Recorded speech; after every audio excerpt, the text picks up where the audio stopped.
Hello, welcome to the Horticulturalists. I'm Matthew Lucas. And I'm Stephen Ryan. And we post a video every week on a Friday, so do hit the subscribe button if you want to know exactly what our horticultural adventures are every week.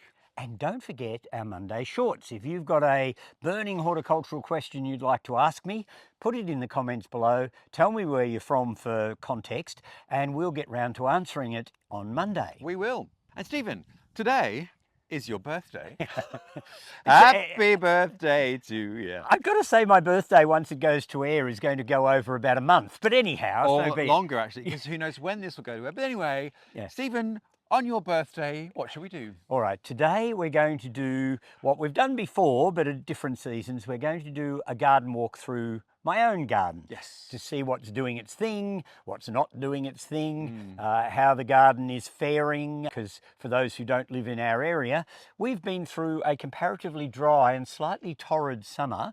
So it'll be interesting to see what has stressed out, what has survived with minimal care and attention. I think there's a learning thing going on there. Absolutely. So it is early-ish autumn. Yep. Not really, mid-autumn. It's mid-autumn here in Australia. A beautiful day, but yeah, it's interesting. The garden does look very different from our previous autumn turnabout the shrubbery. So it'll be good to stop and chat. Some things quite surprised me. Anyway, yes, there you go. Without further ado, let's take a birthday tour through your garden, Stephen, right? Let's do exactly that. All right, Stephen, let us begin this birthday autumnal tour. Yes. Before we even get any further, your famous, delicious golden bamboo, have you given that a comb trim? Yeah, it has. It's had a short back and sides comparatively recently. And I have to say it is now, after all these years, starting to march across the garden bed a bit. So there may be a little bit of restriction of rhizomes having to be done this winter. Judicious chopping. Yes, exactly. The other thing which people might not be able to see, but I'll do a close-up, is that New Guinea conifer that you planted how long ago? Oh, it's been in the ground now probably 4 years, I suppose. Yes, Dacrydium beccarii, which is extremely rare here in Australia. So I took quite a risk, putting it in the ground here, but it's in a nice sheltered spot and it is starting to get a little bit of size to it. And so it's an interesting addition to my collection. It is, and doing very well. We featured that a bit before. We've made a video about this border. Yep. So the first thing that strikes me, although it's autumn, the leaves haven't dropped from the trees. There's a lot more light in the garden. Yes. Because I think things have gone into a bit of shock because of our summer. Just explain to people a little bit about what the conditions have been this summer from a gardening perspective. All right, so it's been one of those summers where we've had the occasional heavy downpour of rain, but of course a lot of that sort of runs off because it doesn't sink in well. So the ground has become quite hydrophobic, and even with hand watering and things, I'm struggling to keep up with some of the plants in the garden. So I've become somewhat strategic about what I'm actually watering and what I'm not. So some things that I know will probably go into shock because they're not getting enough moisture, but I know are tough enough to refurbish themselves come the cooler weather. I've been ignoring those and just watering the things I know won't cope. So most of my watering's been done by handheld hose. So I haven't been setting up sprinklers and things around, and it's been very directed. So that's what's happened this summer. And we've had some hot days, but we haven't had a series of really stinking hot weather, but there's been enough hot days to really make a difference. So if we just backtrack a little bit, here we can see your bamboo. Yes, if you look over there, you can see dead brown leaves. This is one of the Sasa varieties, which is a thuggish bamboo anyway. It won't die, but I'll have to get in there in due course, prune the stems back to ground level that have died, leave any live material there. Come spring, that will sort of shoot back madly again. So that's one of the things you didn't worry about, knowing that it will come back. Yeah, I know. If I could kill that, I'd be surprised. So it is one of those plants that, it'll come back. I mean, it looks tatty at the moment, but it is what it is. And gardens go through different phases, and it will be fine. And yet at our feet, the most beautiful smattering of Cyclamen hederifolium. Yep, there's a whole drift of them through there. In fact, they've been flowering surprisingly for a long time, because normally it's classed as an autumnal species, but these have been in flower since just a little after our Christmas, which is high summer. Yeah. So they've surprised me actually, because normally they wait for the cooler weather to set in, and if we get an autumn rain, that's when they start to come up. but they weren't going to wait this year. No? Oh, well, good for them. Yes. All right, we're going to make a quick detour down one of your magic little paths. Yes, and I'll have to walk behind because the magic little paths are very magically little. Oh, and I'm stumbling as we go. Yes, exactly. And here we have the most fabulous, very autumnal thing going on. Yes, now we've got Virginia creeper, or Parthenocissus quinquefolius, and it's just starting to turn. It's growing through a maple that unfortunately the possums have taken a liking to, and so a good percentage of the maple has died. It's not quite dead, but it's got dead branches through it. The Virginia creeper has taken over. So I've now got a tree Virginia creeper in a sense. And I do love this plant because it dangles superbly from anything it grows on. And I do like a good dangle. And it colours actually quite early. So it's one of the first things to colour in the autumn. So it's the beginning of my showy season, I guess. Yes. And that fabulous variegated Abutilon. Yes. Yes, pictum Thompsonii, which in fact is now a Helianthus. But anyhow, let's not worry about that. The Abutilons have been split up again. So what can one say? Yes. And one of our earlier videos was this Tagetes lemmonii. The smell of which is quite remarkable. And is it never out of flower? Almost never. I mean, it is cool weather oriented to a large extent. Oh, is it? Yeah, most of its flowering will be done through autumn winter, unless we get a heavy enough frost to knock it back. Right. So it is one of those plants that I can rely on for late colour in the garden. When do you cut yours back? I'll do this in the spring after the frosts are over. So as soon as the frosts, at least I think they're over, I'll get stuck in and I'll prune it back quite hard this year because it's actually got quite big. Yeah. I didn't do it last year. I forgot. Not busy. And how often would you sort of replace the plant? Look, it's easy to grow from cuttings because I've done it. Yes, you can just shove cuttings in a pot and they should strike. Even you can do it, Matthew, yes. Hashtag even me. Yes. So how often would you need to replace the plant? Well, this plant's about 4 or 5 years old. It's probably getting to a point where it's getting quite woody underneath. So I'd probably start thinking about propagating a young plant and putting a replacement in due course. The fragrance is divine. Well, it's not the fragrance of the flower, it's the leaf. Yes, it is. And on a sunny day, the oil, the aroma is stunning. And in fact, it's now on our hands, so it'll probably follow us all the way around the garden. But that's fine, that's good. Marvellous. All right, Stephen, I'm seeing something on the stairs over there, which refers to a few of our previous videos. Let's go and have a little look. We've got some pots that are in fact mainly things that have come about because of our different videos, funnily enough. Let's have a look. Well, your stairs, Stephen. Yes, we're on the stairs into my house, and there's a few plants that actually illustrate things that have been going on in the past. Now, first cab off the rank, this superb tuberous begonia from Peter out in White House Nursery, where we made our epic tuberous begonia video, which is our most viewed video. Yes, and that begonia was given to me by Peter, I think, on the day we went out and did the filming. And the one he gave me is white, and mine is equally as in bloom and fabulous. Yeah. And I have to say, I didn't do all the things Peter said one should do with tuberous begonias. I did. Did you? Well, I didn't. Mine just sat on the veranda in the same pot and came up again, and I started watering it. So sometimes these things can work despite you. It is fabulous. Yep. Now, the other begonia, yes. Where did this one come from? Well, that came from Gentiana Nursery, where we did stories on foliage begonias and cane begonias with Craig Wilson. Yeah. And so that one is Scharffii, which is one of the stemmed begonias, and it's doing very well here, but I do have to shelter it from the winter frost. Yeah. So, but it can sit on the veranda steps until the frosts come in, and then I'll hide it. It seems to me this is your dropping point for everything on the day of our videos, and they never move. Well, it would seem that way. And I'm going to just show you the most sorry-assed hosta known to the botanical trade. Yes. Everyone always talks about slugs and snails. That hosta was looking stunning in the spring.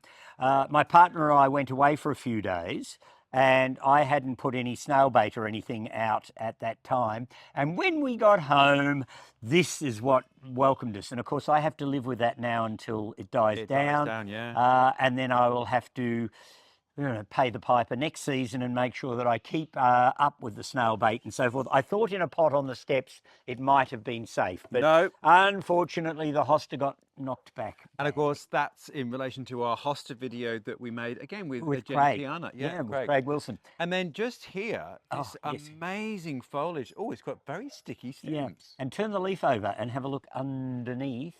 The leaves are this fabulous purplish colour underneath. See that? Yeah. Yeah, and that was a present from Meg Bentley of Salvia fame, and that's Salvia megaphylla from Peru, which hasn't flowered for me yet, but I've got a funny sense that it might be one of those winter flowering salvias, so I'll have to probably protect it if I'm going to get it to bloom. But in a sense, I don't much care. The foliage is just so handsome that I am completely and utterly smitten by this particular salvia. Massive leaves. It's just beautiful. It's kind of tropical. And it's starting to come up from the bottom, so it's sending up some new shoots from the bottom.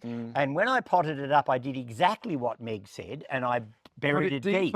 Yeah, I buried it down below a couple of extra nodes, and now it's got nicely settled in the pot and it's starting to send up new shoots. So I am quite proud of my Salvia megaphylla from Peru. First on the list when you take cuttings from that. Oh, right, you're on a promise for that. Remember, you got that lovely yellow creeping Japanese one, so I expect a piece of that in due course. And that's flowering. Oh, fantastic. Yeah, it's still alive, viewers. All right, well, that's our little pit stop on the staircase. Yes. For all your collections from our previous videos. Let's carry on. All right. Just under my favourite diseased elm. Yes, that's right. Ulmus Parvifolia Frosty, which is one of my favourite trees. But there you go. I can smell coffee, Stephen. Yes, I've been spreading coffee grounds on some of the garden beds. I get those from the local cafe, and they go on the garden beds on a regular basis. I love this. I can't drink coffee, but I love the smell of it. Yeah, well, and I do too, although I have to say, if you've got something scented in flower, it can be a little bit off-putting when the coffee's spread around the garden. But and confusing. Now, we're just walking up to the veggie garden, past your perennial border, the hot border, which we'd made an epic video about. Yes. But there was something just tangled in the hedge here that I want to just stop and have a moment with, because it's amazing. And let's just stop and talk about it. All right, why not?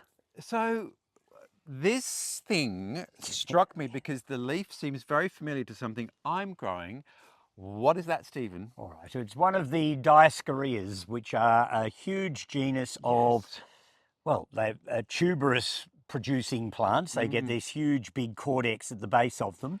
Very fashionable at the moment. Yeah. And this one, its cortex is hidden underground, and it's one of the, I know where it came from, but I haven't got a name for it. It's a Dioscorea that came from the Drakensberg Mountains. Wow. In South Africa. It grows through the summer months, dies down to its dormant tubery root system under the ground. And of course, many of these are edible as well. I don't know that this one is, but in Madagascar, they have a huge range of Dioscoreas, and many of them are grown as sort of a yam type crop. Yeah. So they are quite important, in fact, in some parts of the world. Yeah. So although I don't have a name for it, it's been in the garden here for, goodness gracious me, probably 15 or 20 years.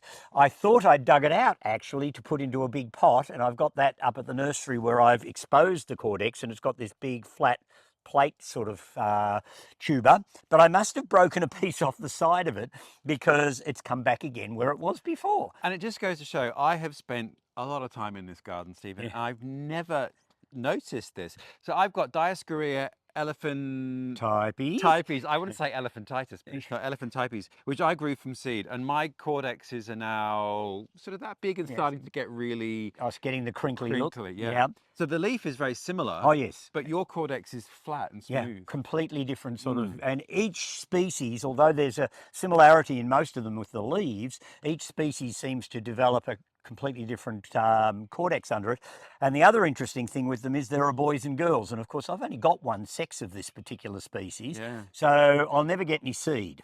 But it's amused itself to spread underground. Yeah, it has. So I must have just broken a piece off or left a bit in the ground from lifting out the original one, because it was actually hard to get out from under the hedge, I do have to say. And so now I've got two, but vegetatively propagated. And it's growing in the rootstock of the hedge, which I guess is where it would come from, and it would scramble. In the wild, you see them scrambling through shrubs, and yes, the actual base of the plant is well and truly hidden in underneath the shrub that it's growing over. And so it's actually growing in a very naturalistic way. Beautiful. All right, well, that was a pit stop on the way to the veggie plot because flashbacks to your Gardening Australia days. Yes. There's some lovely things going on in the vegetable garden, Stephen. Yeah, let's go and look at the veggie garden, shall we?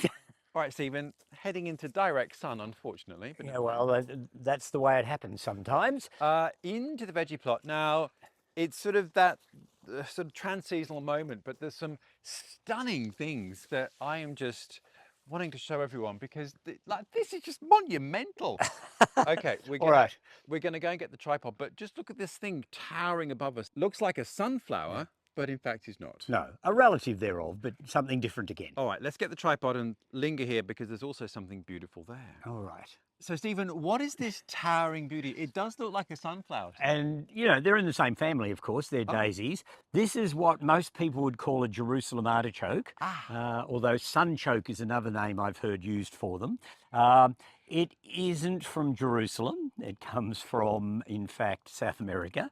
And it isn't an artichoke either, if you consider that the globe artichoke, which is a thistle, basically, they're not that closely related. So it's neither an artichoke nor a Jerusalem relative or Jerusalem resident. But in the meantime, it makes this incredible biomass each year. So it gets up to what? 4 meters tall or thereabouts. It's gigantic. Yeah, and it's in the midst of flowering at the moment, so it's got its yellow daisies at the top. I've actually had to tie everything back because it got so heavy it was leaning through the garden beds. So we've had to put a little bit of a structure up here to hold it in place. But as soon as we get our first frost, the whole thing will start to crumble, and that's when I can start lifting the tubers. And there's enough tubers in here to feed the whole of the neighbourhood and further. So we'll never get through them all.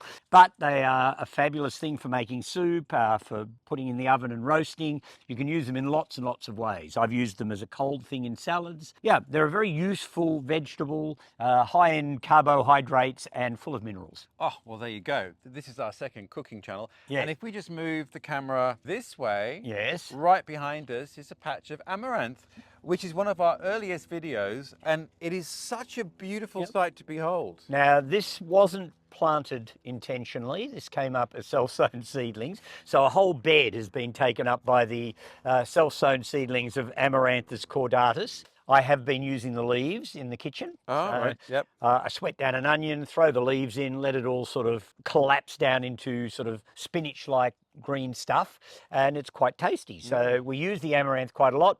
And of course I use the flowers as a cut flower, and it's a fabulous thing in vases and things. So very useful plant, also South American. And the seeds of amaranth can also be eaten. You can turn them into sort of a seed that you would use in baking, or you can even crush them down to a flour and make a sort of a dough out of them. So not that I would bother with all of that rigmarole, but anyhow, the leaves are good. Well, let's carry on through the veggie pot, because there's something up there that struck me that I want to talk to you about, Stephen. All right, let's do that. Always a delight to walk through your veggie garden, Stephen. It is looking very ordered and lovely. Yes, well, we did do a bit of tidying up. A little clump of cyclamen's popped up. Yes, well, that came up of its own accord there. It's Cyclamen graecum, the Grecian one, which is actually one of the rarer species, but also autumnal in flower. But it likes the sun.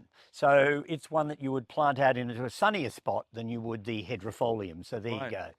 And now this is a spot where you have this sort of water plant, which when we made our lotus video, you have decided is where your lotus is going to go. Well, I'm considering it. It's the only spot in the garden I have that gets sun for most of the day. I've got this metal copper thing sitting here, and it's got a South African rush in it at the moment, but it would be the perfect spot for me to try and grow a lotus. Having done that lotus video over at the Blue Lotus water garden, I've suddenly become sort of somewhat interested in having a crack at them. Well, and everyone's watching white lotus. Yes. And this beautiful Abutilon, never out of flower. Yeah, it always has flowers on it, and the birds love it, so why wouldn't you? Yes, indeed, indeed. So we're walking through this part of the garden. Now, normally we have to duck down and there's massive amounts of foliage. And I Yeah. said to you, oh, have you had a frost? Yeah. But you said... No, we haven't had a frost yet. It's too early, but it may be any time around the corner. But what we have got is one of our Sonchuses, the giant milk thistles from the Canaries, and it looks like it's been frosted. All of the leaves have gone. So what happened, Stephen? All right. Well, as I said before, there's some plants that I have ignored for water during the summer. And these Sonchuses from the Canary Islands, many of the woody sort of shrubby ones, and this one is Sonchus palmensis from La Palma Island, they will just go into a summer dormancy. So they'll shed all their leaves and end up looking like a slightly mean frangipani plant.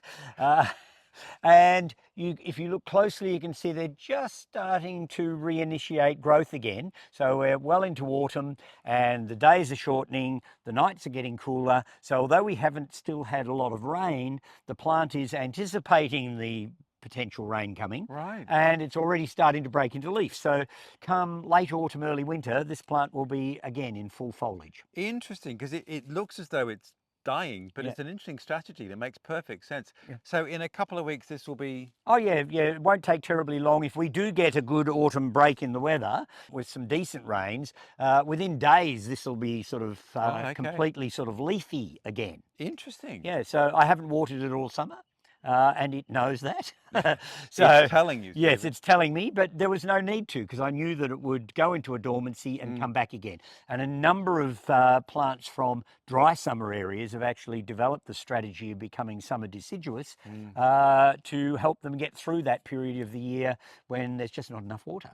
Well, there you go. Very clever. All right, on to the next. Yes, let's go. Leaving the poor Sonchus, and this here is just striking me, Steve. Yes, well, this is a very rare plant in cultivation. It's a variegated form of Aurelia elata, known as silver umbrella. So it gets this sort of silvery edged leaves, which you can see. And the reason it's rare is that it has to be grafted onto the green version, and the wood of Aurelia elata is hollow and it has a pith inside, which makes it really difficult to graft onto the understock. And so very few nurseries seem to have the technique down pat. Yeah.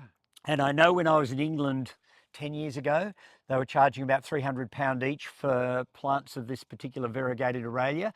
It occasionally shows up in cultivation here. And I know I got that one about 10 years ago from Yamina Rare Plants in the Dandenongs. And I think it cost me around about $300 or $400 for the plant. It was quite an investment, but I think it was worth it. It's grown well. It seems to be pretty tough and hardy. I haven't been mollycoddling it at all. I would for that money. Jesus. Well, the thing I do need to do now, though, is it's starting to sucker from the understock. So it's something that they often do. So I've got to get in there and take out the green bits coming up from on the root system. So there you go. So we're just circling around the pond. Yes. Oh, is that a Brunsvigia josephina? No, in fact, it's an amarine. So it's an Amaryllis nerine hybrid. Wow, it looks enormous. Yes, well, it's just about finished flowering now, but over the last couple of weeks, it's been these big heads of rich pink tubular flowers on it. And I don't know whether these particular hybrids have any sort of cultivar names or anything, but yes, it's an belladonna crossed with a nerine, so it's an amarine. A beautiful canna. Yes, well, that one has a story as well. Of course it does. Yes, Tell everything us the story. does. Well, the story is this is a water canna, so Canna glauca. It's a species canna from the sort of Central America part of the world. It loves growing on the edges of ponds and things. In fact, can go out into water. And I bought the seed of that back from England 30 years ago, something like that. Really? And it was a seed pod that was on a plant growing in the sunk garden at Great Dixter, Christopher Lloyd's garden. So that was raised from a Great Dixter seed many, many years ago. And you knew Christopher Lloyd, didn't you? Yes. Yes, we used to go and spend time at Great Dixter regularly with Christo and have a lovely time feeling like we'd gone back to a 1920s house party. It was just fabulous. So it reminds me of him every time I see it in flower, and I do love plants that have that sort of association, even though it's not the plant's association, it's your association because of the plant. Now, you were mentioning this tree, this beautiful sort of weeping form, which we've never really engaged with No, before. we haven't. And So we're going to hold that thought. Let me get the tripod. All right. And we'll do it properly. Yes. So Stephen, tell us about this tree. It's got such a delicious weeping habit. It is. It's a beautiful thing. If you can sort of, well, you don't have to visualize it because you can see it, but if you think about it like an evergreen weeping willow in form, that gives you some sense of what it's like. And this is a particularly pendulous form of a tree from South America, from Chile particularly, and I think across into Argentina, a thing called Maytenus boaria.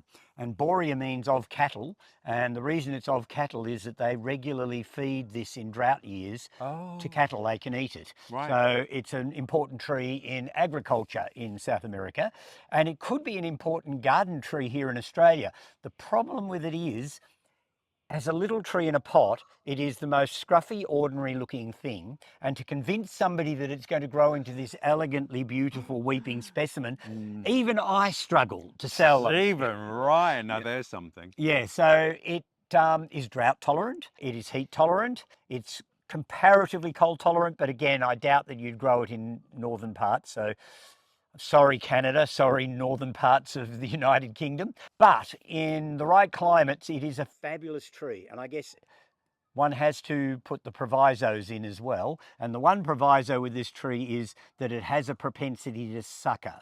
So you do have to manage its suckering habit. I've just been in undermine recently and pulled out a whole pile of suckers. There's one or two there that I haven't got round to dealing with yet. So it is one of those trees that you have to manage a little bit. But if you planted it out in a lawn, then your lawnmower would in fact deal with the suckers. And I think Maytenus is lovely. It doesn't have any flowers of note, just tiny little green things that can come and go and you'd hardly notice them. But for sheer elegance, it is just a beautiful tree, and it's perfectly adapted to southeastern Australia, and we should be growing Maytenus far more. And I could envisage it being an avenue tree up driveways on farms and things where they could even utilise the tree in drought when they needed it. So there's a sales pitch. How do you propagate it? Well, you can in fact dig suckers, so you could grow it from suckers, but I find it reasonably easy to strike from cuttings in my greenhouse. So I just take little cuttings, put it under my fogger, and within a very short period of time it produces roots, and off I go with a batch of them. But of course there's no point in me propagating it in quantity because there isn't the demand for it at the stage. Yet. Yes. But one day, I mean, look at that, it's beautiful. It is a stunning Hasn't tree. had a drink in, well, ever since it was planted probably. Hasn't had a drink since Christmas. Yeah, All right. exactly. Onwards and upwards. All right. Just ducking under the weeping green ash. the weeping green. Oh, it is too. Yes. Yeah, Beautiful. another tree you don't see planted very often, mainly because it looks like somebody's TV antenna when it's young. So it's not the most exciting of trees to convince people to buy. Oh, so this is an issue for you, convincing people that their odd-looking thing is going to be beautiful. Yeah, exactly. And that's what happens in the nursery industry. They grow things they can sell in pots. So unfortunately. No, you want to stop here. I can tell you are. Yes, I desperately want to stop here. There. All right, let's get the tripod and linger. All right. About 18 months, 2 years ago, my friend Peter Teese, who runs Yamina Rare Plants up in the Dandenongs, gave me this young plant. Now, as far as I know, it hasn't been released into the general commerce yet, and it's a form of Sonchus, which I'm sure is regularly grown in Europe and North America, but has only recently come here. And it's a beautiful variegated form called floating clouds. And I am absolutely smitten with this plant. It seems slower growing, obviously highly variegated, so that would tend to suggest it anyway. It does seem to need a little bit of shelter from strong hot sun because the variegation is inclined to burn. But in a semi-shaded aspect, this little weepy, shrubby plant is just stunning, and I can hardly wait for it to become more regularly available in commerce here in Australia. I think it's just a beautiful thing. Hasn't flowered yet, but its flowers will be little pinky pea flowers on it when it does it, and it is just the most gorgeous variegation. So I'm really pleased to have this plant. Don't get too excited in Australia yet about getting one, but it will happen in time. And of course in North America and in Europe, it's very available, I'm sure. So look out for Sonchus canadensis floating clouds. Right. Weaving through your Tetrapanax grove, which Yes. is always a delight. There was something by your compost heap. Now, we've made a compost video. Stephen, Yes, we certainly have made a compost video. And it is, well, let's just go and have a look at it. we're passing that New Zealand grass that you planted, which is doing which really, has really done well. really well. That one there. Yeah. And just tell the people again what that is. That's Chionocloa flavicans, and we also featured that in our story that we did on grasses at antique perennials. I had a little bit of a mind block there. So we're back at your stunning compost heap. Yes. But look at this amazing palm. Yes. Let's go and get the tripod and just stop and have a minute, because this palm seems to have suddenly got its figure on. Yes, and it's starting to make an impact in the garden. So you've got quite a few sort of juvenile palms in your garden, which we haven't ever really focused on, but this one just suddenly seems to have gone boom. Yes, it's off and away, and part of the reason for that is probably the fact that it's right next to my compost heap. Yes. And of course it's getting nutrient and moisture and things from the compost, so it's living the best life, I have to say. And this is a very rare fan palm known as Trachycarpus princeps, and it's supposed to be a form that's called the golden lotus form. So there must be a place called Golden Lotus, because it's got nothing to do with the colour of the plant, which is an intense silver underneath the fronds. Beautiful. So this is supposed to be the most superior form, so my palm supplier tells me, of princeps, and it is now off and away. So I'm looking forward to the day when it gets above my head a little bit so that I can walk in under it. And I have to say, some might say, well, why have you got it planted next to probably the least attractive part of your garden, which is the compost heap? But I have to say, I don't think you should have all your treasures all close to yourself in the garden, because if you don't have them sprinkled throughout the garden, you don't need to go for a walk around the garden. So, and every time you come to the compost bin, you can appreciate this fabulous I can, palm. in fact, and it's an area of the garden that I go to probably daily to deal with the compost. And so this princeps, now that it's getting to a decent size, it jumps out at me every time I come around the corner and I go, wow, you are so fantastic. So, and it does in fact hide the compost heap a little bit as you're coming up. So it's doing lots of jobs. Now, we mentioned that plant that cost you $400 or $500. Yes. Dare one ask how much that cost? Round about the same, maybe a little more. So yes, it's probably, I think it was about a $400 or $500 palm. But one has to say, when you've planted something like this or the Aurelia, the initial investment seems huge, but when you think about it, you'll spend $100 filling the car up with fuel. You'll spend a couple of $100 on a meal out with a friend and a bottle of wine. Most of those things, you've got nothing to show for it, hopefully with the dinner, not the next day. So to spend that sort of money on something rare and interesting in the garden, I think it's well worth it, and it grows into more and more value as time goes on. And I'd rather spend a lot of money on one really good plant than to buy a whole pile of just sort of ordinary nothings to fill a garden up with. Just takes longer to fill your garden, that's all. Fair enough. Did we say where this comes from? Princeps comes from southern China, maybe into northern Vietnam, I'm not quite sure, but it is in a very restricted area. It was discovered and named not terribly long ago, so it's something that's comparatively new in horticulture. And I remember getting lots of brownie points because I saw a plant of this growing in one of the gardens we visit in Normandy and Brittany. And I walked into this garden and I said to the owner, oh, you've got Trachycarpus princeps. And his little eyes lit up. Oh, here's somebody who knows their stuff, he thought to himself, but in French. So it's cold climate, and we've made an epic video about cold climate Yes, palms. we did one down at the Botanic Gardens in Melbourne about palms that you could grow in more frosty and cold climates. And although the Botanic Gardens, as far as I know, haven't got a Trachycarpus princeps, sadly. I have. And that's all that matters. Yes, and it's doing really well here at Mount Macedon, and it seems to come through the heat well. It seems to have come through the cold well. So this one's well entrenched, and I don't see any problems with it. So that money was well invested. Indeed. Well, Stephen, an autumn birthday tour around your garden. Yes, well, there you go. The things we do for our viewers. We do. Interesting to see how the garden has been managing or not with this dry period. And you've had less rain than Melbourne. Yes, we seem to have been in a bit of a rain shadow this summer. And so, yes, I don't know what our actual rainfall is because my rain gauge has lived the whole summer in the laundry, which is not the best place to keep your rain gauge. I must get it set up sometime. But we're certainly well down on our normal expected rainfall. And although our garden now is 30 odd years old, there's still been some interesting surprises. Some things that have come through it with aplomb, other things that have gone into decline decline, but we'll come back. And yeah, one or two things that look like they might be sort of at the end of things, but gives me a gap. It does. That's life, isn't it? Yeah, well, exactly. Talking of life, Stephen, happy birthday. Thank you, thank you, thank you.